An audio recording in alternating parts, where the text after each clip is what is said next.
orar então? Senhor, mais uma vez nós te agradecemos muito.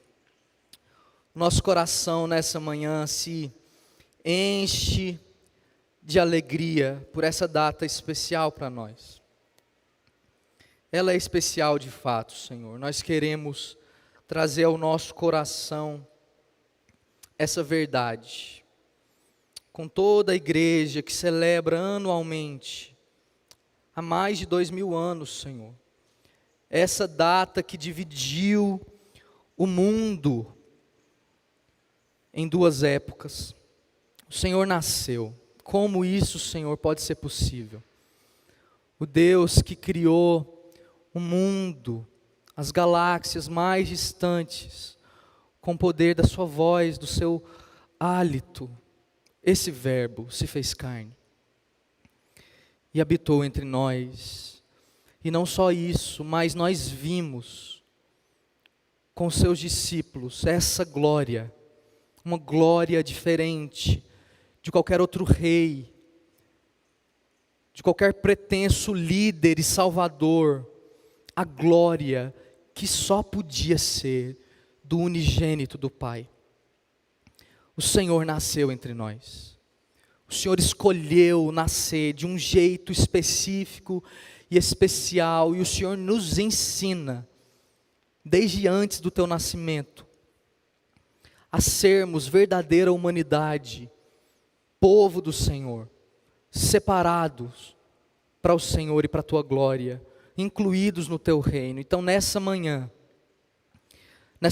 Senhor, quando a gente se reúne aqui, a gente quer poder aprender, avançar como discípulos do Senhor, desse menino que não ficou menino, mas que é o nosso exemplo de homem, é o nosso Senhor.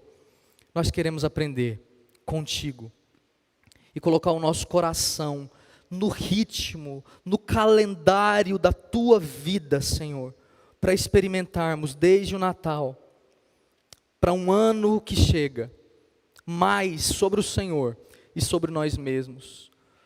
Isso vai mudar a nossa vida, isso vai transformar quem a gente é. Que isso aconteça essa manhã, que o teu Espírito, o Espírito que engravidou Maria, o poder que a envolveu, esse mesmo Espírito, o Espírito de Cristo, nos guie na nossa mente, no nosso coração, a toda a verdade, essa manhã, como o Senhor já tem feito, em nome de Jesus. Amém. Amém. Alguns astrônomos, pessoas que gostam de olhar para o céu e estudar o céu, há muito tempo atrás, há mais de 2000 anos atrás, estavam olhando no Oriente o céu, quando eles viram uma estrela diferente, brilhar de um jeito diferente e se mover de um jeito diferente. Afinal de contas, as estrelas se movem com um padrão. É o que se espera, mas não naquela noite. Esses astrônomos ou sábios, magos, talvez, como eram chamados, eles seguiram essa estrela.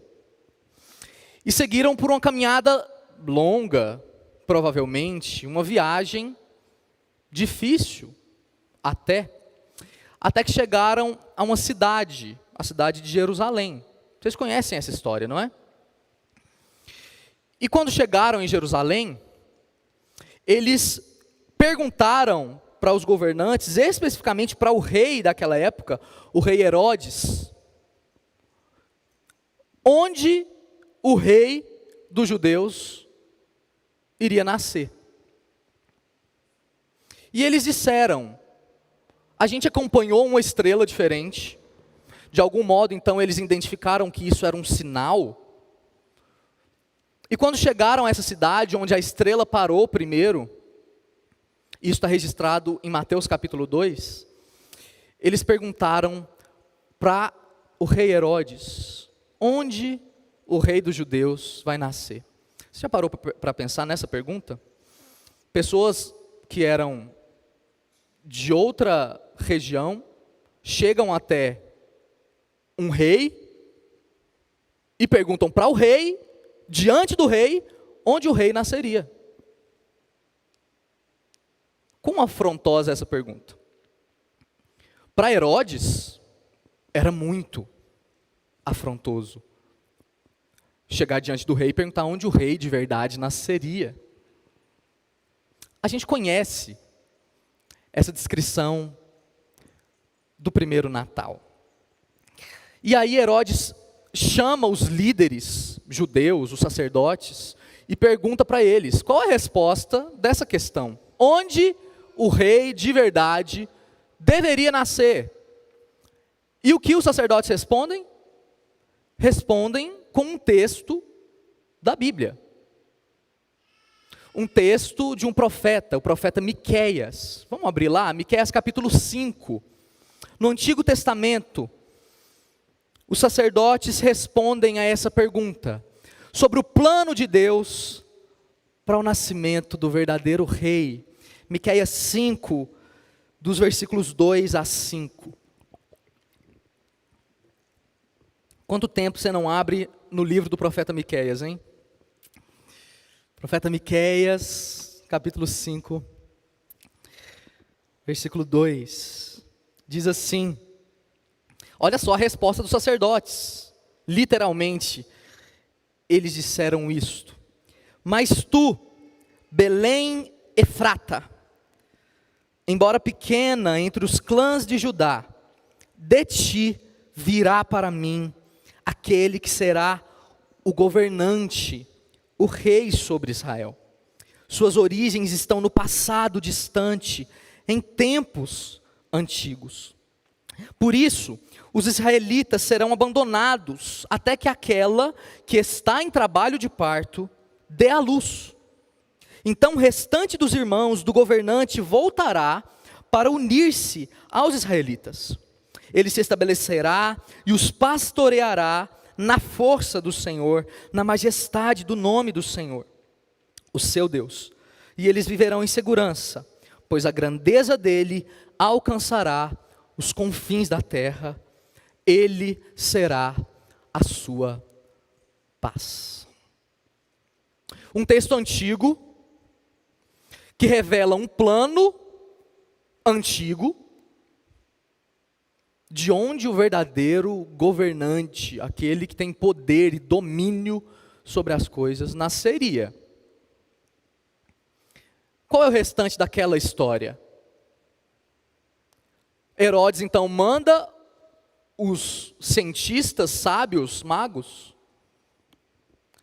que a Bíblia não diz que eram 3 e nem que eram reis, inclusive, a gente supõe às vezes que eram 3 por causa dos 3 presentes, mas a Bíblia chama eles de magos, e eles vão então, a pedido de Herodes, para Belém.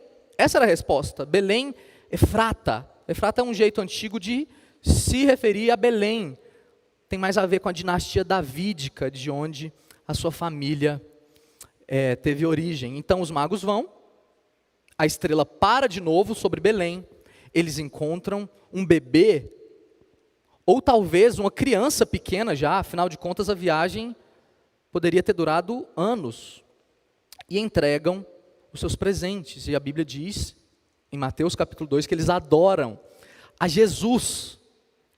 E eles, sensíveis pelo plano de Deus, o propósito de Deus, não voltam para Jerusalém para avisar Herodes onde Jesus estava. Porque essa era a recomendação, vocês lembram. Mas a Bíblia diz que eles então voltam para sua casa por um outro caminho.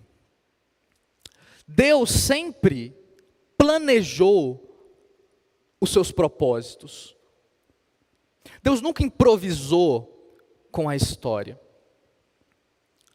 Ele sempre determinou, inclusive, o Senhor Deus sempre deu pistas de como o seu projeto de redenção de toda a terra, para comprar de volta a sua criação, seria. Desde o Éden, desde Adão e Eva, quando, por exemplo, depois de haverem pecado, eles fazem roupas de folhas para si, para tamparem a sua nudez, o seu pecado, a sua vergonha. E o próprio Deus despreza essas roupas de folha e faz para eles uma roupa de peles, o que significa necessariamente que um animal precisou ser sacrificado para tampar o pecado dos nossos primeiros pais. E a partir de então, em todo o relato bíblico, a gente vai ver Deus se movimentando junto com a história para resgatar o seu povo. Mas sempre o seu povo se opôs aos planos de Deus, de fazer nascer um novo mundo. Ou renascer um novo mundo. O povo do Senhor sempre, inclusive o próprio povo do Senhor mesmo, muitas vezes não entendia e se opunha ao que Deus estava fazendo na história para que os seus projetos, seus planos fossem realizados. E isso já é algo para a gente pensar nesse Natal. Nós, como igreja, que fomos alcançados pelo Senhor, pelo fruto do Natal, inclusive, como nós, na nossa vida, cooperamos, ou seja, andamos junto no mesmo movimento de Deus, ou não? Herodes estava se opondo aos planos de Deus para o Natal. Os magos foram sensíveis ao que Deus estava fazendo. E pelo contrário, cooperaram com o plano de Deus. Para o novo mundo de Deus nascer naquela manjedoura. Jesus, por exemplo, sempre esteve debaixo de ameaça de morte. Vocês já pararam para pensar nisso? Não só na sua morte, mas antes de nascer até. Os homens sempre deram jeito de se oporem ao escândalo do amor de Deus. Afinal de contas, meus irmãos, o Natal é um escândalo para nós. Fala sério, é difícil engolir a realidade de Deus virando alguém como você e eu, porque Ele te ama. Porque quando a gente assume isso, a gente não consegue se envolver com essa história, com essa verdade em meias medidas. Isso é um absurdo que nos salva. E às vezes a gente não quer ser salvo. E o Natal é tempo para a gente pensar esse tipo de coisa. Como o plano de Deus na história, na nossa vida, muda os nossos projetos. O que nós celebramos então é como Deus cumpre o seu plano a despeito de qualquer oposição. O Natal é isso. A gente lê uma descrição, o pastor Jean leu uma profecia de 700 anos antes de Cristo. Miqueias, um profeta. Deus sempre teve em mente o Natal. O apóstolo Pedro, na sua primeira carta, diz que o sangue de Cristo foi conhecido com efeito antes da fundação do mundo. Então, o Natal não é Deus emendando as coisas. É Deus mostrando para a gente que no nascimento de Jesus existe algo muito necessário, porque era para ser assim desde sempre. E a gente precisa pensar sobre esse plano que Deus pensou e cumpriu. Mas que plano é esse? Qual é esse plano necessário do Senhor para nós, o plano do Natal? Então, essa manhã, eu queria olhar para esse texto que a gente leu mesmo. Geralmente a gente vai ler as narrativas da Natividade, de Mateus, Lucas.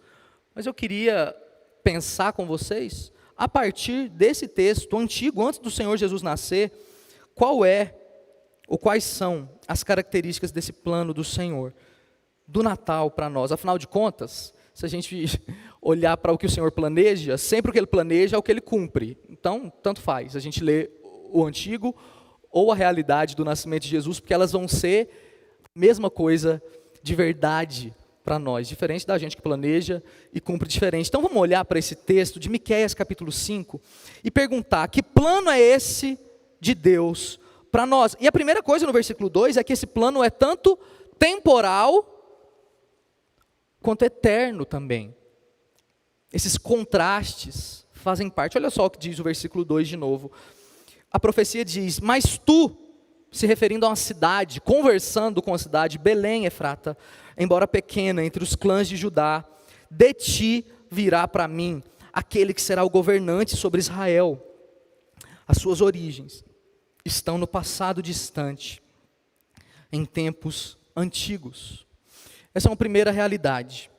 O plano do Senhor para nós, que está descrito no Natal, é um plano que envolve a nossa realidade temporal. Deus age, meus irmãos, na nossa história, no que é ordinário, no que é simples. E Deus parece gostar de fazer isso. O texto diz que é Belém, a cidade escolhida, para que o rei nascesse. Gente, onde o rei está, ou deveria nascer, de uma nação? Na capital da nação. É onde o rei deveria estar. Os magos vão para Jerusalém. Mas o plano, e nós estamos falando sobre o plano de Deus, não é esse. É que de Belém, essa cidade que o texto diz, que é pequena, humilde, simples, entre as grandes cidades de Israel, é que seria escolhida. E de fato foi. Para ser e para receber o Senhor Jesus no seu nascimento. Olha que especial isso. A pergunta era: onde Jesus vai nascer? E por causa de uma profecia que Deus deu, os magos confiam. É possível, ou melhor, é necessário confiar em qualquer palavra de Deus. Era Belém. Então a gente pode ir para Belém, que a gente vai encontrar Jesus lá. Belém, casa do pão, é o que significa Belém. Belém é uma padaria. Efrata significa fertilidade. O que o texto, inclusive, quer dizer para nós é que então essa região simples e pequena seria o lugar da fecundidade, da comida, do alimento. O Senhor Jesus, que disse depois que era o pão da vida, nasce na casa do pão. Uma região humilde, simples, pequena, desprezível. Mas existe uma indicação adicional. Essa é a região, como eu disse, de onde Davi veio.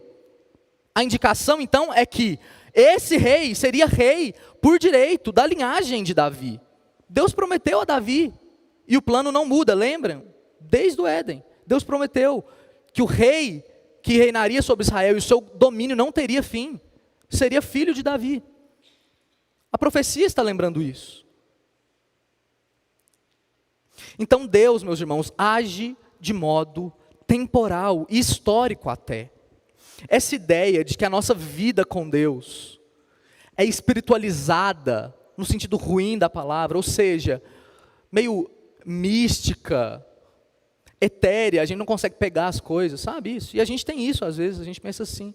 A gente pensa, por exemplo, que o céu, onde nós vamos viver, é uma coisa meio, todo mundo vestido de branco, pulando de nuvem em nuvem. Mas a realidade é que Deus age. E lembrem-se, o plano não muda. Então, se Ele age, Ele vai agir. Na história. No chão da vida. Numa cidade simples. Simples. Deus, meus irmãos, Ele não vai para o lugar exaltado. Ele exalta o lugar simples.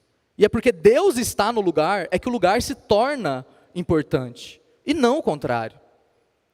E foi assim com Jesus. Não precisou nascer num palácio, com os cuidados medicinais da época. Porque Deus age no tempo. Mas eu disse que o plano é temporal, mas é eterno também, porque o versículo 2 diz que as origens dessa cidade, desse ambiente do rei que nasceria, estão no passado distante, nos tempos antigos. Literalmente, a palavra usada aqui se refere à eternidade. Então, olha que legal, o plano de Deus é que Jesus nascesse numa cidade simples, num tempo determinado, o que se relaciona com a nossa história, com as nossas dores, com as nossas fragilidades. Quem aqui nasceu numa cidade simples de interior? Eu nasci no interior, estava lá agorinha, inclusive, vim correndo para cá, para cultuar com os irmãos. Mas, ao mesmo tempo, o texto nos diz que os projetos de Deus, ainda que sejam temporais, comuns, ordinários, que Deus haja e se intrometa na nossa rotina e na rotina do mundo, as origens desse plano são eternas, em tempos antigos. E esse termo especificamente se refere à eternidade planejada antes da criação do mundo. Então, quando Deus age, a eternidade toca o tempo. Então ela dá uma qualidade para o tempo e para a história diferente. O que é a eternidade, meus irmãos? Geralmente a gente se refere à eternidade em termos quantitativos, né? Um tempo que não termina. E é. Mas a eternidade está muito mais para a qualidade do que ela é. A eternidade é onde Deus vive e as realidades de Deus são plenamente cumpridas.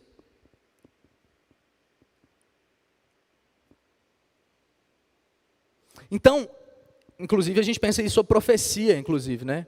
Quando a gente pensa que um profeta profetiza alguma coisa, que a gente imagina que ele está falando sobre o futuro. Claro, ele está falando sobre o futuro, mas por quê? Porque ele está vendo a história temporal a partir de como Deus enxerga as coisas. Deus enxerga as coisas como elas deveriam ser.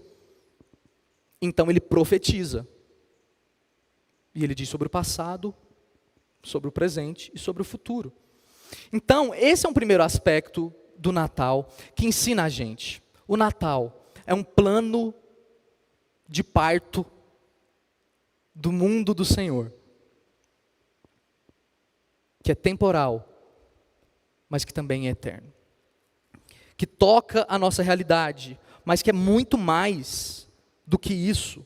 Porque a nossa realidade, a gente produz ela o tempo inteiro. O que a gente precisa é da realidade do Senhor invadindo a nossa. O que isso nos ensina então, meus irmãos? No Natal, nesse domingo, véspera de Natal. Pode nos ensinar, por exemplo, a beleza das coisas simples. Não é? O Senhor Jesus poderia ter nascido em uma outra realidade, ou mais. O Senhor Jesus poderia ter aparecido. Isso não seria um problema, talvez adulto. Por que o Senhor Jesus nasce como nasceu, tendo como fundo essa história antiga sobre ele, e deve esperar, inclusive, até mais ou menos os seus 30 anos, para aparecer a Israel. Por que isso? Porque Deus se importa, guardem isso no coração, com a nossa história. Com como as coisas, através dos processos, se desenvolvem. Mas o que Ele faz de especial, e fez em Jesus, e faz na sua igreja, porque o Espírito de Cristo está em nós também, é tocar a nossa história e santificar o que é comum para nós. O que é normal para nós. Como hoje, no Natal, quando você se reunir com a sua família e amigos, vocês podem pensar sobre isso. Para um ano que vai começar. Eu digo para os jovens que quando eu era mais novo, assim, adolescente, eu esperava de Deus um presente, uma experiência com Ele arrebatadora. que então mudaria a minha vida, me transformaria, me colocaria no lugar para servir a Deus, para entender o meu futuro. E Deus pode fazer isso, irmãos. Mas esse não parece ser o jeito que Ele age. Deus age através das nossas respostas ao que a gente está fazendo, ao nosso trabalho, na nossa família, na nossa rotina. E o Natal prova isso, assim, resume isso de um jeito glorioso.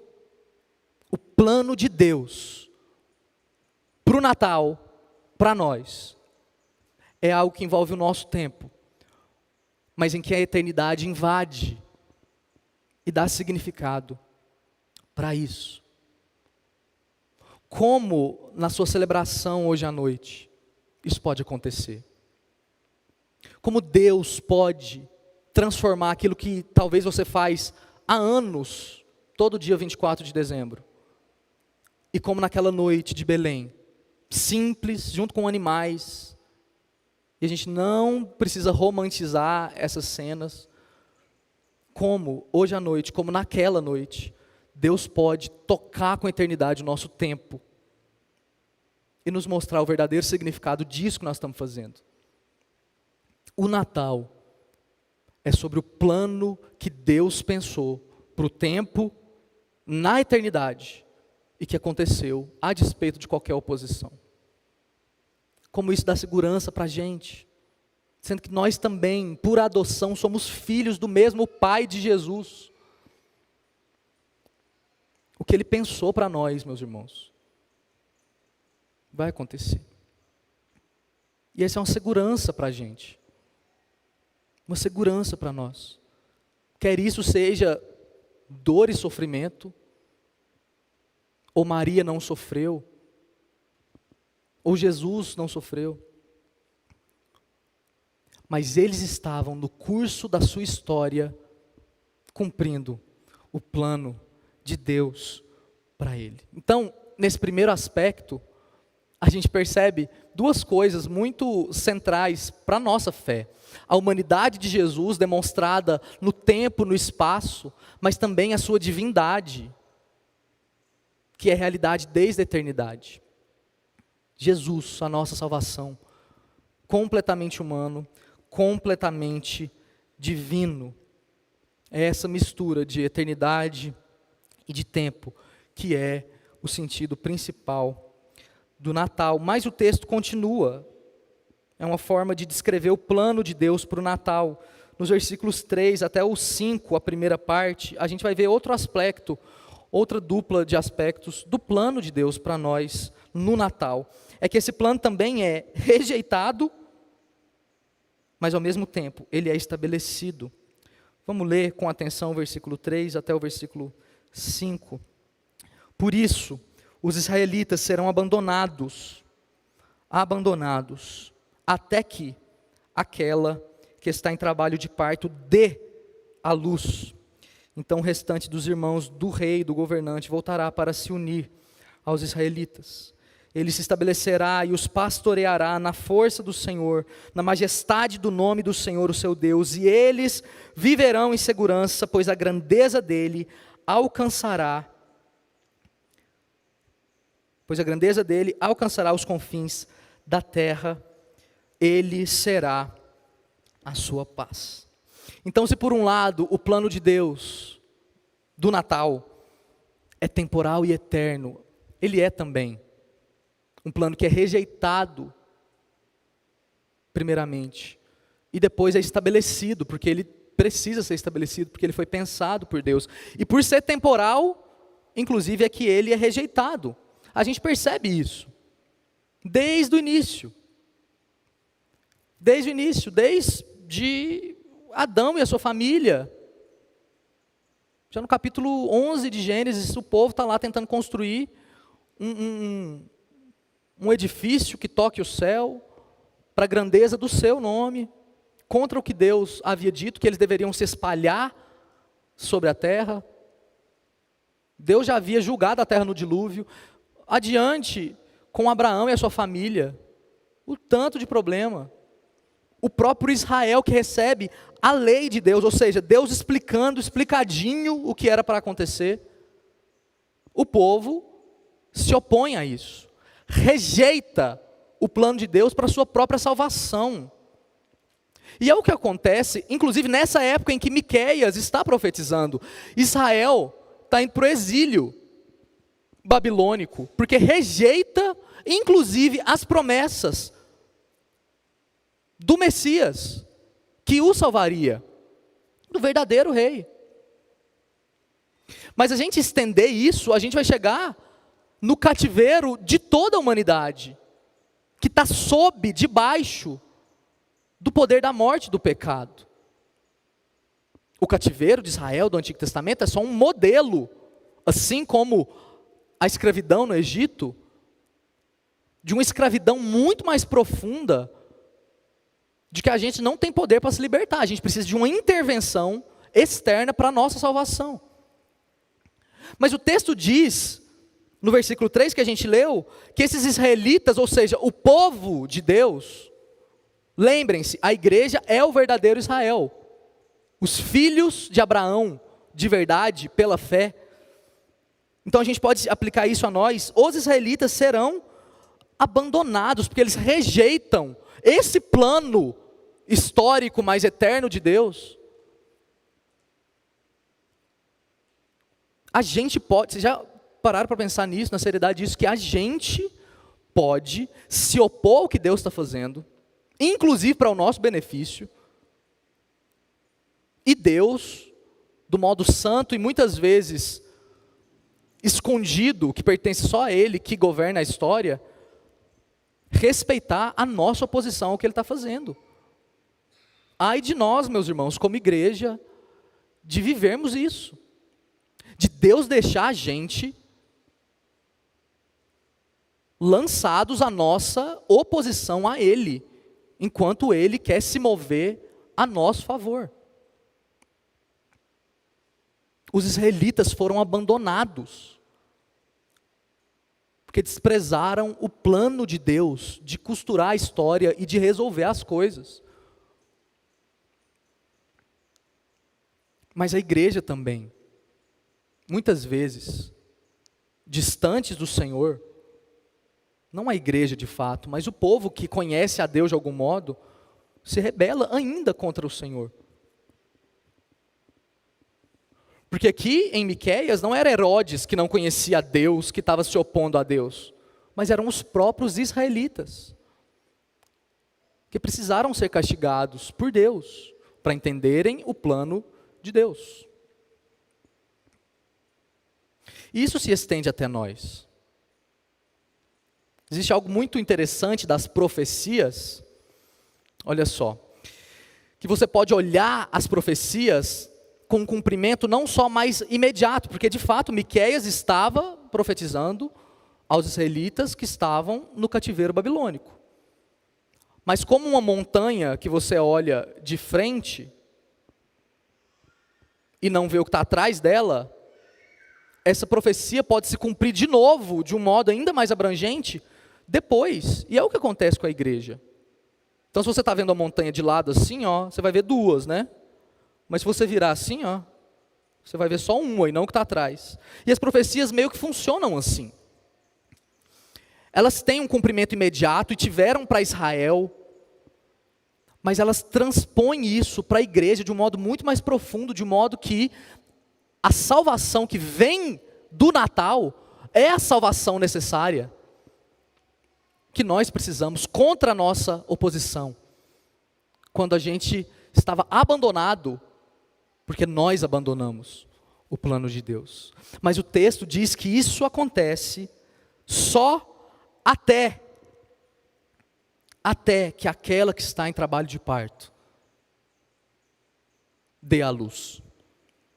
Até que, de fato, o plano que, num primeiro momento, é rejeitado, seja estabelecido. Porque Deus é quem diz. E quando isso acontece, o povo de Deus, o seu Israel, é reunido e é unido de volta. É o que o versículo 3 nos diz. Olha esse contraste, por exemplo, que Lucas coloca quando ele vai falar sobre o nascimento de Jesus. Na verdade, Lucas, quando escreve o seu evangelho, ele faz questão de colocar descrições de nascimentos muito claras e muito mais longas que os outros evangelistas até. Ele fala sobre o nascimento de João Batista. Vocês lembram? Assim como para Maria era algo humanamente impossível ela ficar grávida porque ela era virgem, para Zacarias e Isabel, os pais de João, primo de Jesus, também eles eram idosos. O mesmo anjo, mensageiro do Senhor, dá a mensagem de que Deus havia agraciado essas duas famílias com a gravidez. Mas vocês lembram, Lucas faz questão de registrar esse contraste. Zacarias não crê de primeira. Vocês lembram? Ele perde a sua voz durante os 9 meses de gestação. E o que Maria faz? Maria, provavelmente uma adolescente, judia, comum, fiel ao Senhor, que esperava a consolação de Israel. Ela diz para o anjo: seja feita em mim a vontade do Senhor. Ela literalmente acolhe a palavra, o plano de Deus dentro dela. Jesus dentro dela.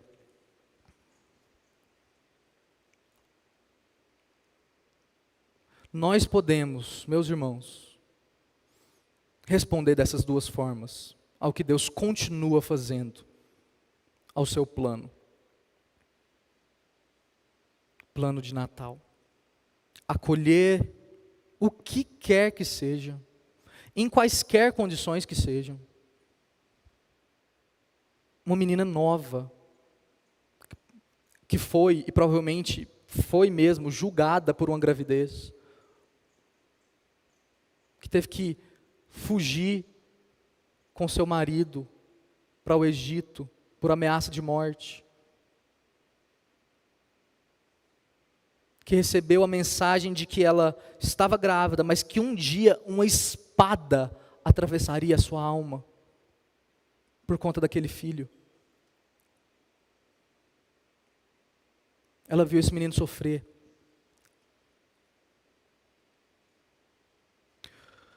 Mas ela acolheu a palavra do Senhor. O plano de Deus. Ela não duvidou.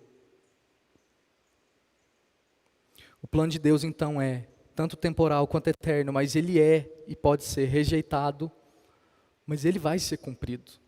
A pergunta é, a gente quer ficar de qual lado?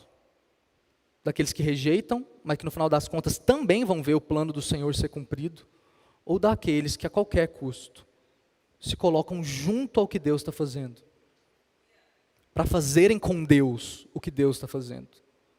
Como igreja, como comunidade, ou como um núcleo menor na família, ou pessoalmente, individualmente. Essa é uma resposta que nós temos que dar.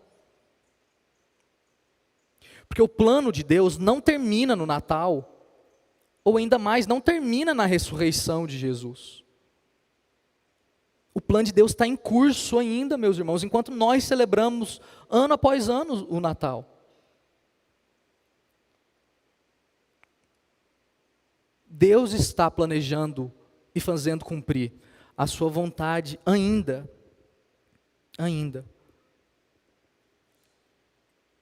Mas o Senhor Deus, ainda que seja rejeitado, e essas coisas estão estampadas em Jesus, vocês perceberam? A ideia do temporal, mas eterno, que Jesus é, e a ideia também da rejeição e do cumprimento, que Jesus também foi. Rejeitado. Mas o Senhor Deus vence isso no choro de um bebê, naquela noite em Belém. Quando Jesus nasce, meu Deus, aquele choro ecoou entre as estrelas mais distantes. havia começado de fato o plano de Deus para resgatar de volta para Ele toda a sua criação. E nada poderia impedir mais o que Deus estava fazendo. Nada mais. Nada mais. Quando Maria pariu Jesus, ela estava parindo um novo mundo. Uma nova humanidade, da qual nós já somos manifestação dessa humanidade de Cristo, desse tipo diferente de gente. O Natal é sobre isso. Quando Deus disse, haja luz no começo do mundo para criar um novo mundo, Ele também estava dizendo para Maria, dê a luz para um novo mundo. E a luz nasceu. E tudo aconteceu.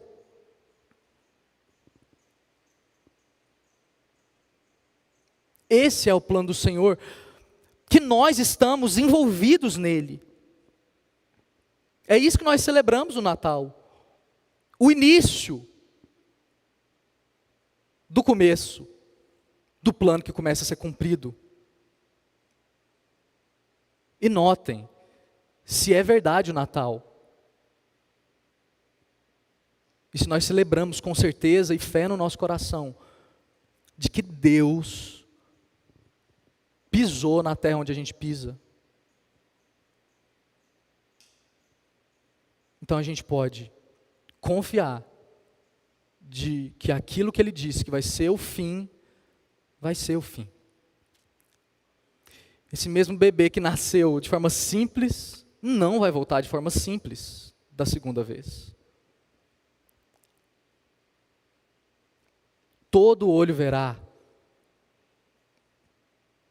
até aqueles que o traspassaram, todo olho verá. E esse bebê vai vir de forma gloriosa, porque aquilo que Deus planeja, Ele cumpre.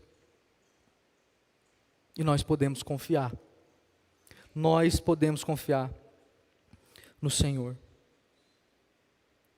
E então, qual o resultado, para a gente terminar nessa manhã? É o versículo 4. Essa é a conclusão daquilo que o Natal produziria. Esse governante que nasceria se estabelecerá e os pastoreará na força do Senhor, na majestade do nome do Senhor, o seu Deus, e eles viverão em segurança, pois a grandeza dele alcançará não só Israel étnica, mas os confins da terra. Ele será a sua paz. Esse é o resumo. Qual é essa promessa? Sempre foi o plano de que esse bebê nascido pastorearia no nome do Senhor. E a gente vai ver Jesus dizer isso sempre nos evangelhos: o que me importa é fazer a vontade do meu Pai, a qualquer custo. Mas também é um pastoreio que é para todos, meus irmãos. O Natal é para todo mundo. É para ser falado aos quatro ventos. É evangelho, literalmente uma boa notícia. Deus nasceu. E não é só para nós, é para todo mundo. Por isso que a gente deve celebrar, orar, cantar a Deus, refletir sobre isso, quando a gente celebra o Natal, seja com os nossos irmãos, que creem no Natal, seja com os que não creem. O Natal é para todo mundo. É a notícia que a gente precisava. A gente não tem um Deus estático, de plástico, num tótem. A gente tem Deus andando entre nós. Esse é o nosso Deus. E Ele continua andando entre nós. João, inclusive, de novo, vê isso. Ele andando entre a sua igreja. O Senhor Jesus, o nosso Natal, é para todos. E o resumo disso é a parte A do versículo 5. Ele será a paz do seu povo. Finalmente, a paz que o povo precisava. E o que nós podemos dizer? A gente só pode dizer, junto com os anjos que disseram naquela noite de nascimento do Senhor Jesus: glória a Deus nas alturas e paz na terra aos homens. O que o plano cumprido de Deus impele a gente a fazer? Glória a Deus. Para Deus, que planejou na eternidade, que cumpriu, glória a Deus nas alturas. Para nós, no nosso tempo e história, e que muitas vezes rejeitamos o plano de Deus, ainda assim, paz na terra. Paz na terra. Essa é a notícia do Natal. É Natal, Feliz Natal para você. Feliz Natal. O Senhor Jesus nasceu. Graças a Deus por isso. Tim Keller, pastor presbiteriano, ele diz o seguinte sobre o Natal: o mundo não pode salvar a si mesmo. Essa é a mensagem do Natal. Algo teve que acontecer. Deus precisou intervir. E esse plano de parto, as mulheres hoje em dia fazem um plano de parto, né? Deus também fez. Mas tudo saiu, diferente de nós, conforme Ele planejou. O concílio niceno-constantinopolitano, um credo que foi promulgado nos primeiros anos da igreja, diz sobre Jesus que Ele nasceu para nós e para a nossa salvação. Esse é o objetivo de Deus com o Natal. É o nosso benefício, a nossa salvação. Guarde isso no seu coração. Para nós e para nossa salvação. Deus colocou em plano, em ação esse plano.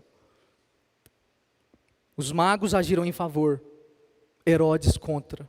Maria abraçou a vontade de Deus. Zacarias, num primeiro momento, rejeitou com seu coração. Como que nós podemos cooperar com o que Deus está fazendo no mundo? Vamos começar celebrando o Natal do jeito certo essa noite, meus irmãos.